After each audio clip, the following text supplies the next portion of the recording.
Yan mga kaibigan, bibigyan ko kayo ng isang napakagandang balita ngayong araw na ito. Sagdan tinutok ako ni Bugatti. Bara ako si Bugatti mga kaibigan. Oh. Ayaw magpagalaw. Tingnan nyo. Tapang yan. Diba? Tapang. Dapat yan ang kinukuha ang sundalo ng Pilipinas. Pare ko. Delikado to kaibigan, kapag binigyan ng baril itong kalapate na to, baka mamaril to. Kukunin ko muna yung itlog nyo, saglit lang. Ito mga kaibigan yung sinasabi ko sa inyo.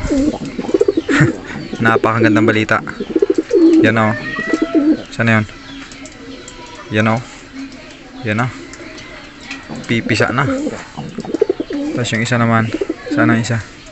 Ano na, nang bumibiak na yung itlog nila. Yung isa. Saglit lang boy. Ang hirap naman itong buhay ko na to. Basta pipisit na siya. Pa masyadong kita. Pero yung pangalan nito malupit. Tatawagin natin siyang Dilubyo. Tapos yung isa naman si Karma. Diba? Tagalog naman yung ipapangalan natin. Para astig. Astig pa pakinggan, no? Dilubyo. Kaya Dilubyo yan. Kahit anong dilubyo kaya niyang lampasan. At yung isa kaya Karma. Basta yun na yun. Teko, higit lang boy.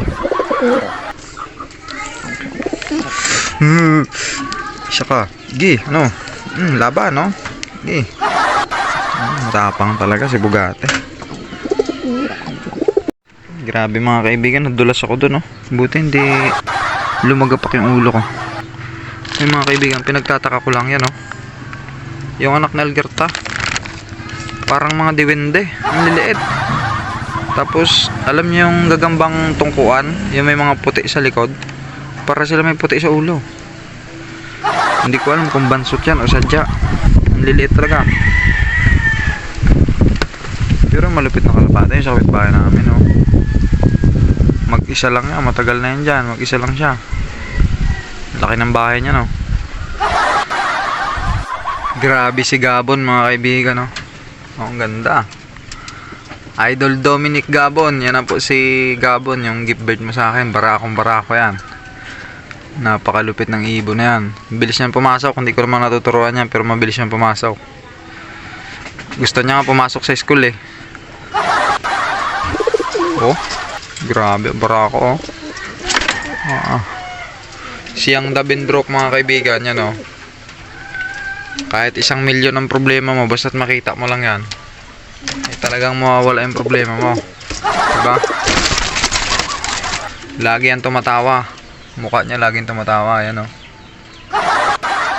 Mga kaibigan kay Ragpa. Yan si Ragpa. Yan o. Yan yung anak ni Pupa at ni Ragnar. Ewan ko lang kung magaling ito. Pero ibibigla natin yan. Tutos natin yan ng mansalay. 5 sila. Pero hindi pa sa ngayon. Mga ilang linggo pa. Itong pinakamalupit mga kaibigan, napapansin ko talaga. Yan. Kapatid yan ni Kira at ni Rayok. Yung solo, si San Goku, yung pinangalanan ko San Goku. Grabe rumonda yan. Lahat, sila Gabon, wala, baba na lahat. Ubos na siya, rumuronda pa rin mag-isa.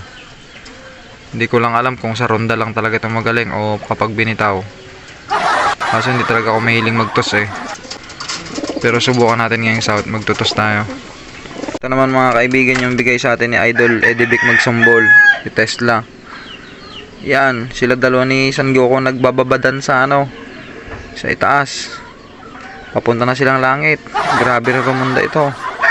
Yan si San Goku, si Tesla. Tapos yan yan si Rayok. Ang tatagal rumunda niyan, tatlo na yan. Sobrang tagal nga na, katulog na ako minsan eh. Hindi, joke lang, pinapatawa ko lang kayo. Pero totoo, matagal talaga rumunda. Tapos ito naman yung sa video natin kagabi. Yung dun sa yung parang Pigeon ID. Yung 20,000 followers. Yung tawag nito. Hirap kasi mag video eh. Si Seska. Ito na si Seska. Mga kaibigan, yan si Seska. Sa video. Yung hawak ko ng maliit pa, laki na niya ngayon. Tong-tong ka muna dito para makita nila ng maayos.